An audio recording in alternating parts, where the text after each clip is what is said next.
अभी वो आई क्या कहते हैं तृप्ति, अब उससे बनवा सकते हैं। तो सुबह वाले तुमको लगा होगा कि उससे बेहतर खुद ही करें।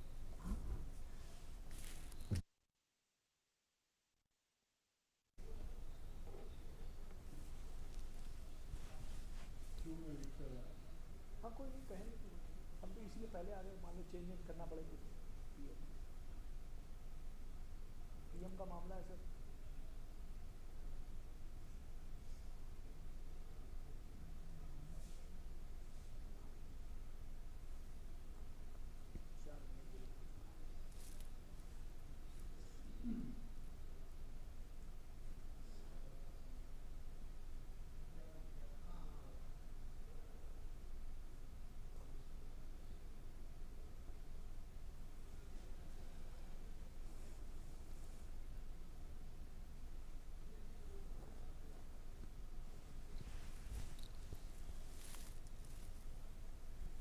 सुस्वागतम सुस्वागतम सुस्वागतम।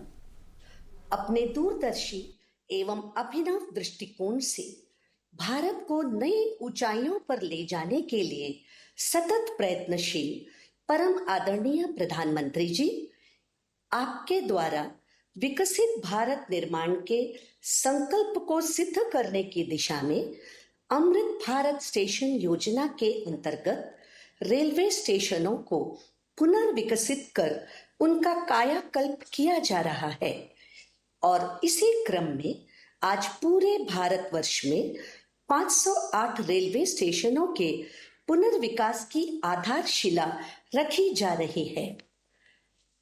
इस कार्यक्रम को प्रारंभ करने के लिए मैं सर्वप्रथम माननीय रेल, संचार, इलेक्ट्रॉनिक्स एवं सूचना प्रौद्योगिकी मंत्री श्री अश्विनी वैष्णव जी से स्वागत संबोधन के लिए अनुरोध करती हूँ। परम आदरणीय प्रधानमंत्री श्री नरेंद्र मोदी जी, देश के विभिन्न राज्यों से जुड़े माननीय राज्यपाल एवं माननीय मुख्यमंत्री महोदय, केंद्रीय मंत्रिमंडल और विभिन्न राज्यों की मंत्री महोदय, माननीय सांसद, माननीय विधायक महोदय, उपस्थित पद्म पुरस्कार से सम्मानित महानुभाव, अध्यापकगण, छात्र, स्पोर्ट्स पर्सन्स और समाज के विभिन्न क्षेत्रों से जुड़े प्रबुद्ध नागरिक और मीडिया के सभी साथी, आप सबका इस ऐतिहासिक समारोह में हार्दिक स्वागत करता हूं। माननीय प्रधानमंत्री जी का रेलवे से एक भावनात्मक जुड़ाव रहा है। उन्होंने रेलवे को यातायात के साधन से बढ़कर जन सामान्य के जीवन में बदलाव लाने का आधार माना है। रेलवे को आर्थिक विकास का माध्यम माना है। पिछले 9 वर्षों में भारतीय रेलवे में हुए अभूतपूर्व ट्रांसफॉर्मेशन प्रधानमंत्री जी की रेल विकास से राष्ट्र विकास की सोच का साक्षी है। इस वर्ष देश के हर राज्य को प्रधानमंत्री जी ने रिकॉर्ड रेल बजट का आवंटन किया है। पिछले 9 वर्षों में रेलवे को आवंटित राशि करीब 9 गुना बढ़कर इस साल 2,40,000 करोड़ रुपए की गई। प्रधानमंत्री जी का एक स्पष्ट फोकस रहा है सेफ्टी, उत्तम पैसेंजर एक्सपीरियंस और नई टेक्नोलॉजी का उपयोग। चाहे जम्मू कश्मीर में आज विश्व का सबसे ऊंचा रेलवे आर्च ब्रिज बन रहा हो, कोलकाता में हुगली नदी के नीचे मेट्रो बनने का काम हो, देश में चल रही 50 वंदे भारत सर्विसेज का काम हो, या फिर तेजी से बन रहे मुंबई से अहमदाबाद बुलेट ट्रेन प्रोजेक्ट का काम हो, प्रधानमंत्री जी के नेतृत्व में इन सब प्रोजेक्ट्स की देश भर में चर्चा है। इसी कड़ी में अमृत भारत स्टेशंस की परिकल्पना भी 140 करोड़ देशवासियों की आकांक्षाओं और अपेक्षाओं को पूरा करने के संकल्प से बंधी है। माननीय प्रधानमंत्री जी का स्पष्ट मार्गदर्शन था कि स्टेशन का डिजाइन ऐसा बने जो अगले 50 वर्षों की जरूरतों के लिए उपयुक्त हो।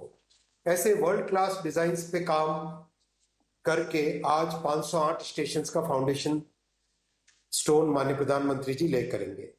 इसीलिए आज हर स्टेशन का पुनर्विकास इस तरह से हो रहा है कि शहर के दोनों भागों को जोड़े, स्टेशन सिटी सेंटर के रूप में उभरे, मल्टी मॉडल ट्रांसपोर्ट सुविधाएं हो, city bus, metro, car, bike, पैदल यात्री सभी आसानी से आ जा सके, नई अर्बन स्पेसेस बने जो नागरिकों को नई सुविधाएं दे सके, हर स्टेशन पर रूफ प्लाजा हो जहां पर वोकल फॉर लोकल और वन स्टेशन वन प्रोडक्ट के माध्यम से स्थानीय क्राफ्ट्समैन को नए अवसर मिले। ये हमारे लिए सौभाग्य की बात है कि माननीय प्रधानमंत्री जी आज पूरे देश में अपने विजन पर आधारित 508 अमृत भारत स्टेशनों का शिलान्यास करेंगे। सबका साथ, सबका विकास, सबका विश्वास और सबका प्रयास के मूल मंत्र पर आधारित ये नए स्टेशन सभी नागरिकों को डिग्निटी ऑफ ट्रैवल प्रदान करेंगे।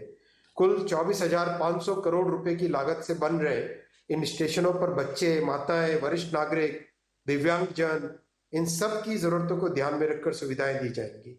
इतना ही नहीं, स्टेशन भवनों का डिजाइन स्थानीय संस्कृति और विरासत से प्रेरित होगा। माननीय प्रधानमंत्री जी का सदैव मार्गदर्शन रहता है कि विरासत भी विकास भी। आज भारत में वर्ल्ड क्लास इंफ्रास्ट्रक्चर का निर्माण हो रहा है। देश के कोने कोने तक कनेक्टिविटी को बढ़ाने के लिए रोडवेज, रेलवेज, एयरवेज, हाईवेज और वाटरवेज का विस्तृत नेटवर्क बन रहा है। भारत को विकसित देश बनाने के सपने की एक मजबूत नींव है। इस बड़े बदलाव के पीछे प्रधानमंत्री जी की दूरगामी सोच है। माननीय प्रधानमंत्री जी, इस अमृत काल में भारत को विकसित राष्ट्र बनाने के आपके प्रण को साकार करने के लिए हम सभी कृत संकल्प हैं। 21वीं सदी के भारत की विकास यात्रा को आगे बढ़ाने के लिए हम सभी तैयार हैं। एक बार फिर से प्रधानमंत्री जी, आपको और सभी उपस्थित महानुभावों का मैं अभिनंदन करता हूं और हार्दिक आभार करता हूं। जय हिंद, धन्यवाद। धन्यवाद माननीय मंत्री जी। आज के इस कार्यक्रम के माध्यम से देश में रेलवे इंफ्रास्ट्रक्चर के एक नए युग का आरंभ होने जा रहा है। 508 रेलवे स्टेशनों को विश्व स्तरीय बनाने के क्रम में जिन सुविधाओं का सृजन किया जा रहा है, आइए नजर डालते हैं इसकी झलक दिखाती एक लघु फिल्म पर।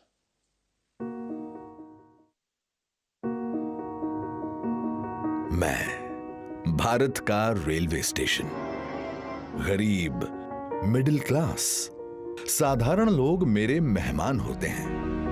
मैं सबके लिए सोचता हूं, लेकिन अंग्रेजों के जमाने से मेरे लिए सोच गरीब ही होती थी। अब गरीब लोग धक्के नहीं खाएंगे तो और कौन खाएगा? गरीब थोड़े ही एसी की हवा खाएगा, वो तो लंबी सीढ़ियां चढ़ेगा, अपने बुजुर्ग माँ बाप को भी कष्ट से चढ़ाएगा। साधारण आदमी कहां एयरपोर्ट से सुविधा पाएगा? भले मैं देश की अर्थव्यवस्था का बहुत बड़ा इंजन हूं, लेकिन मॉडर्न बड़ा इंफ्रास्ट्रक्चर तो बड़े लोगों के लिए बनेगा। देश का साधारण आदमी तो स्टेशनों पर पार्किंग से लेकर हर चीज के लिए धक्के ही खाएगा। चलो मान लो रेलवे स्टेशनों का उत्थान भी होगा, तो वो भी केवल मुंबई, दिल्ली में होगा। कहां छोटे शहरों के स्टेशनों का नंबर लगेगा? भारत के रेलवे स्टेशनों की ये कड़वी हकीकत होती थी, पर इस स्थिति को बदलने का बीड़ा उठाया हमारे प्रधानमंत्री नरेंद्र मोदी जी ने। स्वयं बचपन में रेलवे स्टेशन पर चाय बेचकर पिता का हाथ बटाने वाले बालक ने देश के हर आम नागरिक के लिए एक बड़ा सपना देखा, भारत के रेलवे स्टेशनों की काया पलट का। देश के 3 रेलवे स्टेशनों को बदलकर ये यात्रियों के सामने नए भारत की संकल्प शक्ति दिखा चुके हैं। गांधीनगर का कैपिटल स्टेशन, भोपाल का रानी कमलापति स्टेशन और बेंगलुरु का सर एम विश्वेश्वरैया स्टेशन। इसी राह पर पूरे देश के 508 रेलवे स्टेशनों का पुनर्विकास होने जा रहा है। देखिए इस नक्शे को। देश भर में आकांक्षाओं तक पहुंचेगी ये क्रांति, जो कि प्रेरणा होगी अमृत काल में हर क्षेत्र के बाकी स्टेशनों के लिए।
इसीलिए प्रधानमंत्री जी ने अमृत काल में नए भारत के इस सपने को नाम दिया है अमृत भारत स्टेशन।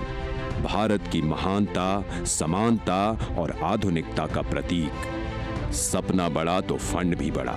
जो रेलवे बजट 2014 में 65,000 करोड़ का हुआ करता था, वो आज है 2,40,000 करोड़ का, जिसमें से 508 स्टेशनों के पुनर्विकास के लिए दिए जा रहे हैं लगभग 25,000 करोड़।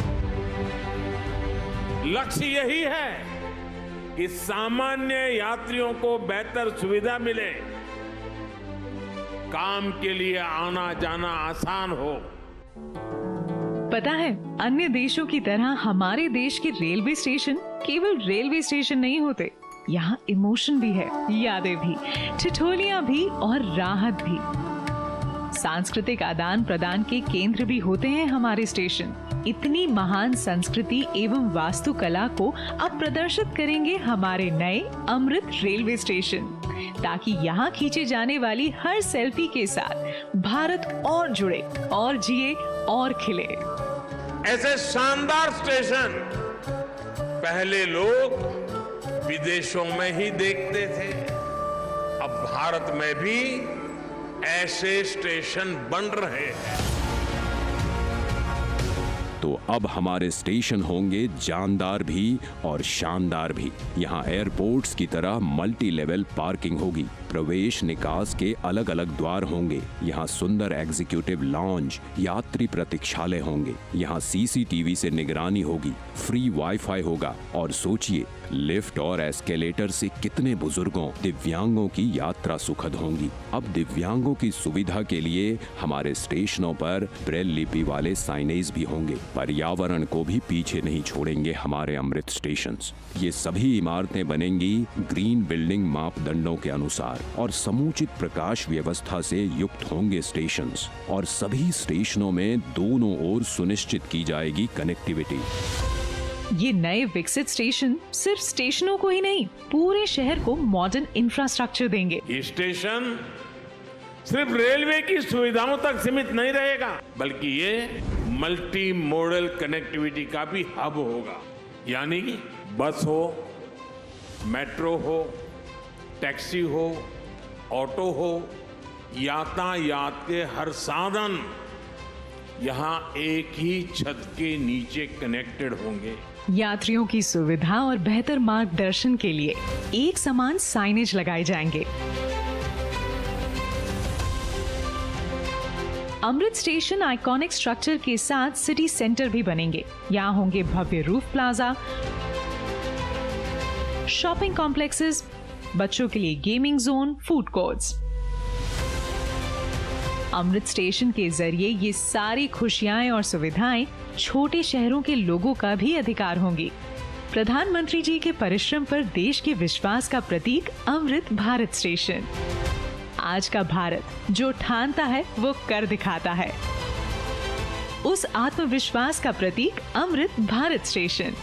भारत की महानता, समानता और आधुनिकता का प्रतीक अमृत भारत स्टेशन। जय हिंद।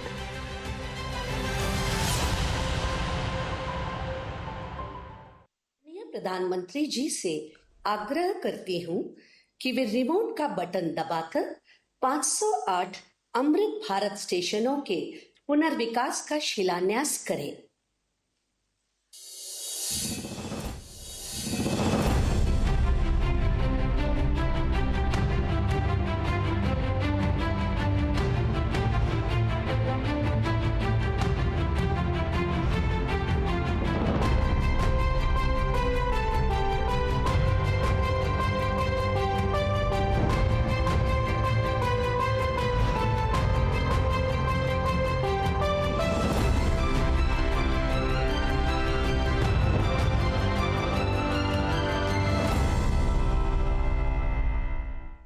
मैं आदरणीय प्रधानमंत्री जी से विनम्र निवेदन करती हूं कि इस ऐतिहासिक अवसर पर अपने प्रेरणादायी उद्बोधन से हम सभी का मार्गदर्शन करें।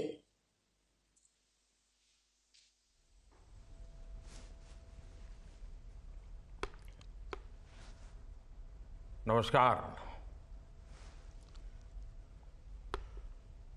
देश के रेल मंत्री श्री अश्विनी वैष्णव जी कार्यक्रम में देश के कोने कोने से जुड़े केंद्रीय मंत्रिमंडल के अन्य सदस्य, विभिन्न राज्यों के गवर्नर, मुख्यमंत्रीगण, राज्य मंत्रिमंडल के मंत्रीश्री, सांसदगण, विधायकगण, अन्य सभी महानुभाव और मेरे प्यारे भाइयों और बहनों, विकसित होने के लक्ष्य की तरफ कदम बढ़ा रहा भारत अपने अमृत काल के प्रारंभ में है।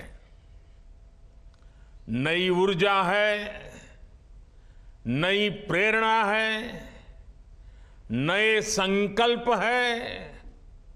इसी आलोक में आज भारतीय रेल के इतिहास में भी एक नए अध्याय की शुरुआत हो रही है। भारत के करीब 1300 प्रमुख रेलवे स्टेशन अब अमृत भारत रेलवे स्टेशन के तौर पर विकसित किए जाएंगे। उनका पुनर्विकास होगा, आधुनिकता के साथ होगा। इसमें से आज 508 अमृत भारत स्टेशनों के पुनर्निर्माण का काम शुरू हो रहा है और इन 508 अमृत भारत स्टेशन के नवनिर्माण पर करीब 25,000 करोड़ रुपए खर्च किए जाएंगे। आप कल्पना कर सकते हैं, ये देश के इंफ्रास्ट्रक्चर के लिए, रेलवे के लिए और सबसे बड़ी बात है मेरे देश के सामान्य नागरिकों के लिए ये कितना बड़ा अभियान होने वाला है। इसका लाभ देश के लगभग सभी राज्यों को मिलेगा। जैसे यूपी में इसके लिए करीब 4,500 करोड़ रुपए के खर्च से 55 अमृत स्टेशन को विकसित किया जाएगा। राजस्थान के भी 55 railway station Amrit Bharat station बनेंगे। एमपी में 1,000 करोड़ रुपए के खर्च से 34 स्टेशन का कायाकल्प होने वाला है। महाराष्ट्र में 44 स्टेशन के विकास के लिए 1,500 करोड़ रुपए से ज्यादा खर्च होंगे। तमिलनाडु, कर्नाटका और केरला के भी प्रमुख स्टेशंस को अमृत भारत स्टेशन के रूप में विकसित किया जाएगा। मैं अमृत काल के प्रारंभ में इस ऐतिहासिक अभियान के लिए रेल मंत्रालय की सराहना करता हूं और सभी देशवासियों को बधाई देता हूं। साथियों, आज पूरी दुनिया की दृष्टि भारत पर है। वैश्विक स्तर पर भारत की साख बढ़ी है। भारत को लेकर दुनिया का रवैया बदला है और इसकी दो प्रमुख बातें हैं, दो मुख्य वजह हैं। पहली, आप देशवासी, भारत के लोगों ने करीब करीब 3 दशक बाद, 30 साल बाद देश में पूर्ण बहुमत की सरकार बनाई। वो पहली वजह। और दूसरी वजह है बहुमत की सरकार उसी स्पष्टता के साथ जनता जनार्दन की उनकी भावना का आदर करते हुए बड़े बड़े निर्णय लिए, चुनौतियों के स्थायी समाधान के लिए अविरत काम किया। आज भारतीय रेलवे भी इसका प्रतीक बन चुकी है। बीते वर्षों में रेलवे में ही जितना काम हुआ है, उसके आंकड़े, उसकी जानकारी हर किसी को प्रसन्न भी करती हैं, हैरान भी कर देती हैं।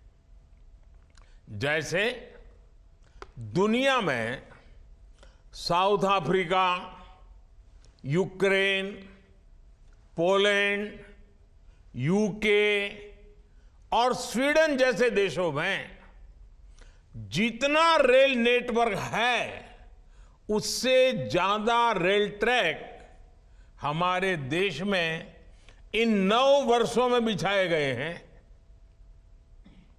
अब कल्पना करिए स्केल। साउथ कोरिया, न्यूजीलैंड और ऑस्ट्रेलिया जैसे देशों का जितना रेल नेटवर्क है, उससे ज्यादा ट्रैक भारत ने अकेले पिछले साल बनाए हैं। एक साल में भारत में आज आधुनिक ट्रेनों की संख्या भी तेजी से बढ़ रही है। आज देश का लक्ष्य है कि रेलवे की यात्रा हर यात्री के लिए, हर नागरिक के लिए सुलभ भी हो और सुखद भी हो। अब ट्रेन से लेकर स्टेशन तक आपको एक बेहतर, एक उम्दा से उम्दा एक्सपीरियंस देने का प्रयास है। प्लेटफॉर्म्स पर बैठने के लिए बेहतर सीटें लग रही हैं, अच्छे वेटिंग रूम बनाए जा रहे हैं। आज देश के हजारों रेलवे स्टेशनों पर मुफ्त वाईफाई की सुविधा है। हमने देखा है इस मुफ्त इंटरनेट का कितने ही युवाओं ने लाभ उठाया है। पढ़ाई करके वो अब बहुत कुछ अपने जीवन में सिद्धियां प्राप्त कर चुके हैं। साथियों, ये इतनी बड़ी सिद्धियां हैं, जिस प्रकार से रेलवे में काम हुआ है, किसी भी पीएम का मन कर जाएगा कि इनका जिक्र 15 अगस्त को लाल किले से करें। और जब 15 अगस्त सामने है तो मन बहुत ही लालायित होता है कि उसी दिन इसकी चर्चा करूं। लेकिन आज ये इतना विराट आयोजन हो रहा है, देश के कोने कोने से लोग जुड़े हैं, इसलिए मैं अभी ही इस बात पर इतने विस्तार से चर्चा कर रहा हूं। साथियों, रेलवे को हमारे देश की लाइफलाइन कहा जाता है, लेकिन इसके साथ ही हमारे शहरों की पहचान भी शहर के रेलवे स्टेशन से जुड़ी होती है। समय के साथ ये रेलवे स्टेशन अब हार्ट ऑफ द सिटी बन गए हैं। शहर की सारी प्रमुख गतिविधियां रेलवे स्टेशनों के आसपास ही होती हैं। इसलिए आज बहुत आवश्यक है कि हमारे रेलवे स्टेशनों को नए आधुनिक स्वरूप में ढाला जाए। रेलवे की जगह का ऑप्टिमम यूटिलाइजेशन किया जाए। साथियों, जब देश में इतने सारे नए आधुनिक स्टेशन बनेंगे तो उससे विकास को लेकर एक नया माहौल भी बनेगा। देसी विदेशी कोई भी पर्यटक जब ट्रेन से इन आधुनिक स्टेशनों पर पहुंचेगा तो राज्य की, आपके शहर की पहली तस्वीर उसे जरूर प्रभावित करेगी, वो यादगार बन जाती है। आधुनिक सेवाओं के कारण पर्यटन को बढ़ावा मिलेगा। स्टेशन के आसपास अच्छी व्यवस्थाएं होने से आर्थिक गतिविधियों को भी बढ़ावा मिलेगा। सरकार ने स्टेशनों को शहर और राज्यों की पहचान से जोड़ने के लिए वन स्टेशन वन प्रोडक्ट योजना भी शुरू की है। इससे पूरे इलाके के लोगों को, कामगारों और कारीगरों को फायदा होगा, साथ ही जिले की ब्रांडिंग भी होगी। साथियों, आजादी के अमृत काल में देश ने अपनी विरासत पर गर्व का भी संकल्प लिया है। ये अमृत रेलवे स्टेशन उसके भी प्रतीक बनेंगे, हमें गर्व से भर देंगे। इन स्टेशंस में देश की संस्कृति और स्थानीय विरासत की झलक दिखेगी। जैसे जयपुर रेलवे स्टेशन में हवा महल, आमेर फोर्ट जैसी राजस्थान की धरोहरों की झलक होगी।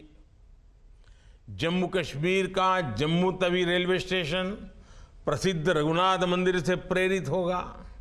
नागालैंड के दिमापुर स्टेशन पर वहां की 16 जनजातियों की लोकल वास्तुकला दिखाई देगी। हर अमृत स्टेशन शहर की आधुनिक आकांक्षाओं और प्राचीन विरासत का प्रतीक बनेगा। देश के विभिन्न ऐतिहासिक स्थलों और तीर्थ स्थानों को जोड़ने के लिए इन दिनों देश में एक भारत गौरव यात्रा ट्रेन, भारत गौरव टूरिस्ट ट्रेन भी चल रही है। शायद आपके ध्यान में आया होगा, उसको भी मजबूती दी जा रही है। साथियों, किसी भी व्यवस्था को ट्रांसफॉर्म करने के लिए जरूरी होता है कि हम उसके पोटेंशियल को पहचानें। भारतीय रेल में तो ग्रोथ को रफ्तार देने का अपार पोटेंशियल है। इसी सोच के साथ बीते 9 वर्षों में हमने रेलवे में रिकॉर्ड इन्वेस्टमेंट किया है। इस साल के रेलवे को 2.5 लाख करोड़ रुपए से ज्यादा का बजट दिया गया है। ये बजट 2014 की तुलना में 5 गुना ज्यादा है। आज एक होलिस्टिक सोच के साथ रेलवे के समग्र विकास के लिए काम हो रहा है। इन 9 वर्षों में लोकोमोटिव्स उत्पादन में भी 9 गुना की वृद्धि हुई है। आज देश में पहले की अपेक्षा 13 गुना ज्यादा HLB कोच बन रहे हैं। साथियों, नॉर्थ ईस्ट में रेलवे के विस्तार को भी हमारी सरकार ने प्राथमिकता दी है। रेलवे लाइनों का दोहरीकरण हो, गेज परिवर्तन हो, इलेक्ट्रिफिकेशन हो, नए रूट्स का निर्माण हो, इस पर तेजी से काम किया जा रहा है। जल्द ही पूर्वोत्तर के सभी राज्यों की राजधानियां रेलवे नेटवर्क से जुड़ जाएगी। नागालैंड में 100 साल बाद दूसरा रेलवे स्टेशन बना है। नॉर्थ ईस्ट में नई रेल लाइनों की कमीशनिंग भी पहले के मुकाबले 3 गुना ज्यादा हो रही है। साथियों, पिछले 9 वर्षों में 2200 किलोमीटर डेडिकेटेड फ्रेट कॉरिडोर भी बनाए गए हैं। इसकी वजह से माल गाड़ियों के ट्रेवल टाइम में काफी कमी आई है। दिल्ली एनसीआर से वेस्टर्न पोर्ट तक, चाहे गुजरात के समुद्री तट हो या महाराष्ट्र का समुद्री तट हो, पहले से जो सामान ट्रेन से पहुंचाने में एवरेज औसतन 72 घंटे लगते थे, आज वही लगेज, वही सामान, वही गुड्स 24 घंटे में पहुंच जाता है। ऐसे ही दूसरे रूट्स पर भी टाइम में 40% की कमी आई है। ट्रैवल टाइम में कमी आने का मतलब है कि मालगाड़ियों की गति बढ़ी है और सामान भी अब ज्यादा तेजी से पहुंच रहा है। इसका बड़ा लाभ हमारे उद्यमियों, कारोबारियों और खास करके हमारे किसान भाई बहनों को हो रहा है। हमारी फल सब्जियां अब ज्यादा तेजी से देश के एक कोने से दूसरे कोने तक जा रही है। जब देश में इस तरह का ट्रांसपोर्टेशन तेज होगा तो उतनी ही तेजी से भारत के जो उत्पाद है, हमारे छोटे मोटे कारीगर, हमारे लघु उद्योग जो कुछ भी उत्पादन करते हैं, वो सामान विश्व बाजार में भी तेजी से पहुंचेगा।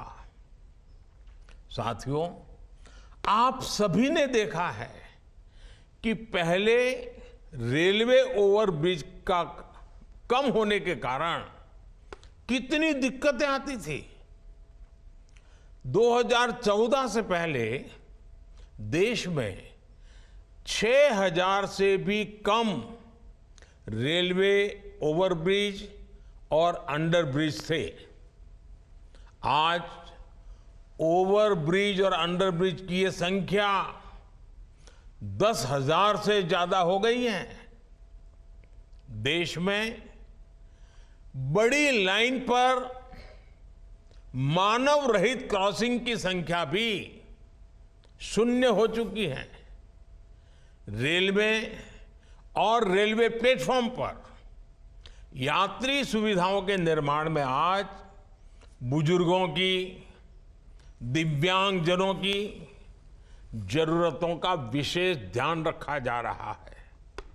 साथियों, हमारा जोर भारतीय रेलवे को आधुनिक बनाने के साथ ही पर्यावरण फ्रेंडली बनाने पर भी है। बहुत जल्द भारत के 100% रेल ट्रैक्स इलेक्ट्रिफाइड होने जा रहे हैं। यानी कुछ ही वर्षों में भारत की सारी ट्रेनें सिर्फ बिजली से चला करेगी। इससे पर्यावरण की कितनी बड़ी मदद होगी, आप अंदाजा लगा सकते हैं। 9 वर्षों में सोलर पैनल से बिजली बनाने वाले रेलवे स्टेशनों की संख्या भी 1200 से ज्यादा हो गई है। लक्ष्य यही है कि आने वाले समय में सभी स्टेशन ग्रीन एनर्जी बनाएं। हमारी ट्रेनों के करीब करीब 70,000 डिब्बे, 70,000 कोचेज में एलईडी लाइट्स लगाई जा चुकी हैं। ट्रेनों में बायो टॉयलेट्स की संख्या भी 2014 के मुकाबले अब 28 गुना ज्यादा हो गई है। ये जितने अमृत स्टेशन बनेंगे, ये भी ग्रीन बिल्डिंग्स के मानकों को पूरा करेंगे। 2030 तक भारत एक ऐसा देश होगा जिसकी रेलवे नेट जीरो एमिशन पर चलेगी। साथियों, रेल ने दशकों से हमें अपनों से मिलने का बहुत बड़ा अभियान चलाया है, काम किया है। एक प्रकार से देश को जोड़ने का भी काम किया है। अब ये हमारी जिम्मेदारी है कि हम रेल को एक बेहतर पहचान और आधुनिक भविष्य से जोड़ें और रेल की रक्षा, व्यवस्थाओं की रक्षा, सुविधाओं की रक्षा, स्वच्छता की रक्षा, एक नागरिक के नाते उस कर्तव्य को हमें निभाना। अमृतकाल कर्तव्य काल भी है। लेकिन साथियों, कुछ बातें जब हम देखते हैं तो मन को पीड़ा भी होती है। दुर्भाग्य से हमारे देश में विपक्ष का एक धड़ा आज भी पुराने ढर्रे पर चल रहा है। वो आज भी खुद तो कुछ करेंगे नहीं और किसी को करने भी न देंगे, न काम करेंगे न करने देंगे। ये रवैये पर अड़े हुए हैं। देश ने आज की और भविष्य की जरूरतों की चिंता करते हुए संसद की आधुनिक इमारत बनवाई। संसद देश के लोकतंत्र की प्रतीक होती है। उसमें पक्ष विपक्ष सबका प्रतिनिधित्व होता है। लेकिन विपक्ष के इस धड़े ने संसद की नई इमारत का भी विरोध किया। हमने कर्तव्य पथ का विकास किया तो उसका भी विरोध किया गया।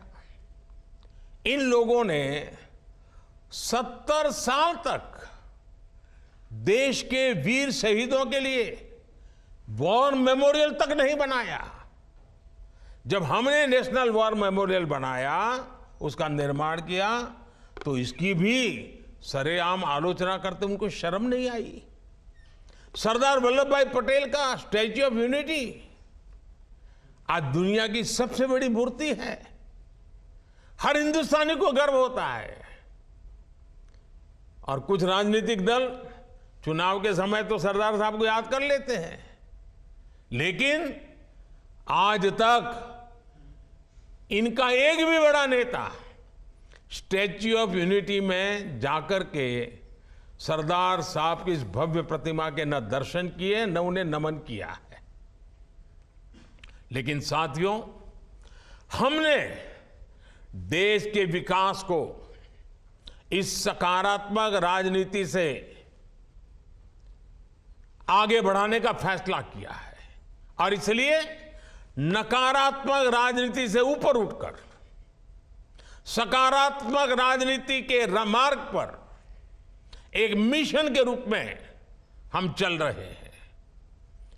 किस राज्य में किसकी सरकार है, कहां किसका वोट बैंक है, इस सब से ऊपर उठकर हम पूरे देश में विकास को सर्वोच्च प्राथमिकता दे रहे हैं। सबका साथ सबका विकास, ये धरती पर चरितार्थ करने के लिए जी जान से जुटे हैं। साथियों, पिछले वर्षों में रेलवे युवाओं को जॉब देने का भी बहुत बड़ा जरिया बनी है। करीब 1.5 लाख से ज्यादा युवाओं को अकेले रेलवे में पक्की नौकरी मिली है। इसी तरह इंफ्रास्ट्रक्चर पर लाखों करोड़ के निवेश से लाखों युवाओं को रोजगार मिल रहा है। इस समय केंद्र सरकार 10 लाख युवाओं को नौकरी देने का अभियान भी चला रही है।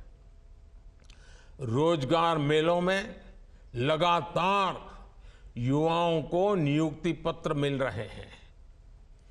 ये बदलते भारत की वो तस्वीर है जिसमें विकास युवाओं को नए अवसर दे रहा है और युवा विकास को नए पंख लगा रहे हैं। साथियों, आज इस कार्यक्रम में बहुत सारे स्वतंत्रता सेना भी हमें आशीर्वाद देने के लिए उपस्थित हैं। कई पद्म सम्मान प्राप्त महानुभाव भी इस कार्यक्रम की शोभा बढ़ा रहे हैं। हर भारतीय के लिए अगस्त महीना बहुत विशेष महीना होता है। ये महीना क्रांति का महीना है, कृतज्ञता का महीना है, कर्तव्य भावना का माह है। अगस्त में कितने ही ऐतिहासिक दिवस आते हैं जिन्होंने भारत के इतिहास को नई दिशा दी और आज भी हमें प्रेरित करते हैं। कल 7 अगस्त को पूरा देश स्वदेशी आंदोलन को समर्पित नेशनल हैंडलूम डे मनाएगा। 7 अगस्त की ये तारीख हर भारतीय के लिए वोकल फॉर लोकल होने के संकल्प को दोहराने का दिन है। कुछ ही दिनों बाद गणेश चतुर्थी का पवित्र पर्व भी आने वाला है। हमें अभी से इको फ्रेंडली गणेश चतुर्थी की तरफ जाना है। हम कोशिश करें कि गणपति बप्पा की प्रतिमाएं इको फ्रेंडली मटेरियल्स की बनी हो। ये वर्ष हमारे स्थानीय कारीगरों, हमारे हस्तशिल्पियों और हमारे छोटे उद्यमियों के बनाए उत्पादों को खरीदने की प्रेरणा देता है। साथियों, 7 तारीख के एक दिन बाद 9 अगस्त आ रही है। 9 अगस्त वो तारीख है जब ऐतिहासिक क्विट इंडिया मूवमेंट की शुरुआत हुई थी। महात्मा गांधी ने मंत्र दिया था और क्विट इंडिया मूवमेंट ने स्वतंत्रता की तरफ भारत के कदमों में नई ऊर्जा पैदा कर दी थी। इसी से प्रेरित होकर आज पूरा देश हर बुराई के लिए कह रहा है क्विट इंडिया। चारों तरफ एक ही गूंज है, करप्शन क्विट इंडिया, यानी भ्रष्टाचार इंडिया छोड़ो। डायनेस्टी क्विट इंडिया, यानी परिवारवाद इंडिया छोड़ो। अपीजमेंट क्विट इंडिया, यानी तुष्टीकरण इंडिया छोड़ो। साथियों, उसके बाद 15 अगस्त की पूर्व संध्या 14 अगस्त का विभाजन विभीषिका स्मरण दिवस, जब मां भारती के 2 टुकड़े हो गए थे। एक ऐसा दिन है जो हर भारतीय की आंखों को नम कर देता है। यह उन अनगिनत लोगों को याद करने का दिन है जिन्होंने भारत के बंटवारे की बड़ी कीमत चुकाई। ये उन परिवारों के प्रति एकजुटता को दिखाने का जिन्होंने अपना सब कुछ खो दिया और फिर भी साहस के साथ मां भारती के लिए अपनी श्रद्धा को लेते हुए जीवन को पटरी पर लेने के लिए जूझते रहे। आज ये अपने परिवार, अपने देश के हित में, देश के विकास में महत्वपूर्ण योगदान दे रहे हैं। और साथियों, 14 अगस्त विभाजन विभीषिका दिवस, मां भारती के टुकड़ों का वो दिन हमें भविष्य में मां भारती को एक रखने की जिम्मेवारी भी देता है। अब इस देश को किसी भी तरह से कोई नुकसान न हो पाए, ये संकल्प करने का समय भी ये विभाजन विभीषिका दिवस 14 अगस्त है। साथियों, देश का हर बच्चा, बुजुर्ग, सब कोई 15 अगस्त का इंतजार करता है। और हमारा 15 अगस्त, हमारा स्वतंत्रता दिवस, हमारे तिरंगे और हमारे राष्ट्र की प्रगति के प्रति हमारी प्रतिबद्धता को दोहराने का समय है। पिछले साल की तरह ही इस बार भी हमें हर घर तिरंगा फहराना है। हर घर तिरंगा, हर दिल तिरंगा, हर मन तिरंगा, हर मकसद तिरंगा, हर सपना तिरंगा, हर संकल्प तिरंगा। मैं देख रहा हूं कि अनेक साथी आजकल सोशल मीडिया पर अपनी तिरंगे वाली डीपी अपडेट कर रहे हैं। हर घर तिरंगा के उद्घोष के साथ फ्लैग मार्च भी निकाल रहे हैं। मैं आज सभी देशवासियों से, विशेष रूप से युवाओं को, हर घर तिरंगे इस आंदोलन से जुड़ने का और इसका प्रचार प्रसार करने का भी आग्रह करता हूं। साथियों, लंबे समय तक हमारे देश के लोग यही सोचते थे कि वो जो टैक्स चुका रहे हैं उसका कोई मतलब नहीं है। उन्हें लगता था कि उनकी मेहनत से कमाए हुए पैसों को भ्रष्टाचार में उड़ा दिया जाएगा। लेकिन हमारी सरकार ने इस धारणा को बदल दिया। आज लोगों को महसूस होता है कि उनके पैसे का पाई पाई का उपयोग राष्ट्र के निर्माण में हो रहा है।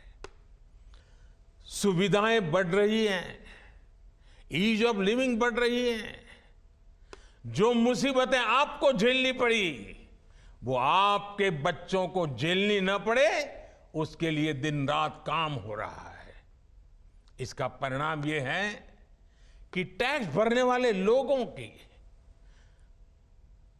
विकास के प्रति एक विश्वास बढ़ा है और उसके कारण टैक्स देने वालों की संख्या भी बढ़ रही है। एक समय था जब देश में 2 लाख रुपए की इनकम पर टैक्स लग जाता था।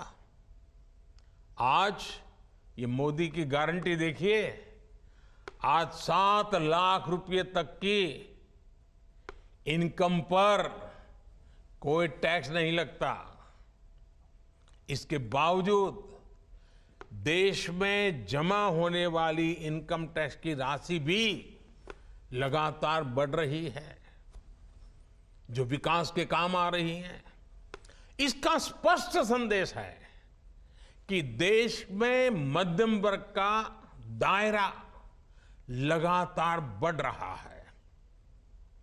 अभी 5 दिन पहले ही इनकम टैक्स रिटर्न भरने की आखिरी तारीख गुजरी है।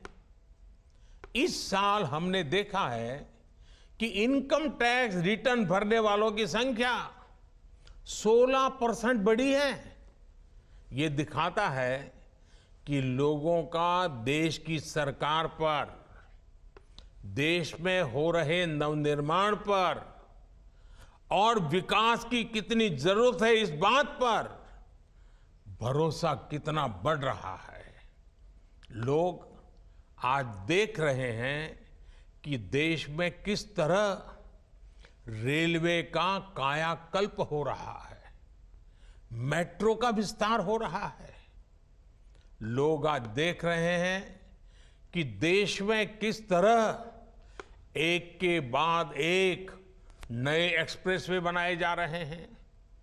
लोग आज देख रहे हैं कि देश में किस तरह तेजी से नए नए एयरपोर्ट बनाए जा रहे हैं, नए नए अस्पताल बनाए जा रहे हैं, नए नए स्कूल बनाए जा रहे हैं।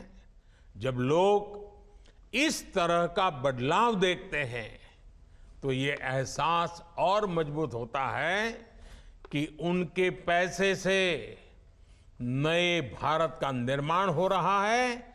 आपके बच्चों के उज्जवल भविष्य की गारंटी इन सब कामों में गारंटी है। हमें इस विश्वास को दिनों दिन और मजबूत करना है।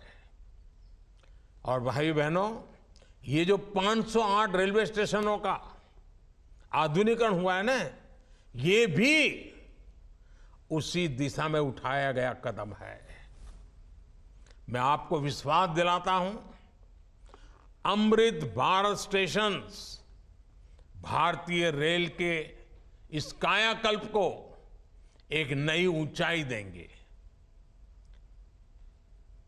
आओ इस क्रांति के महीने में हम सभी हिंदुस्तानी नए संकल्पों के साथ 2047 में जब देश आजादी के 100 साल मनाएगा, भारत को विकसित बनाने के लिए एक नागरिक के नाते मेरी जो भी जिम्मेवारी है उसको अवश्य पूर्ण करूंगा। इस संकल्प के साथ आप सबका बहुत बहुत धन्यवाद, बहुत बहुत शुभकामनाएं।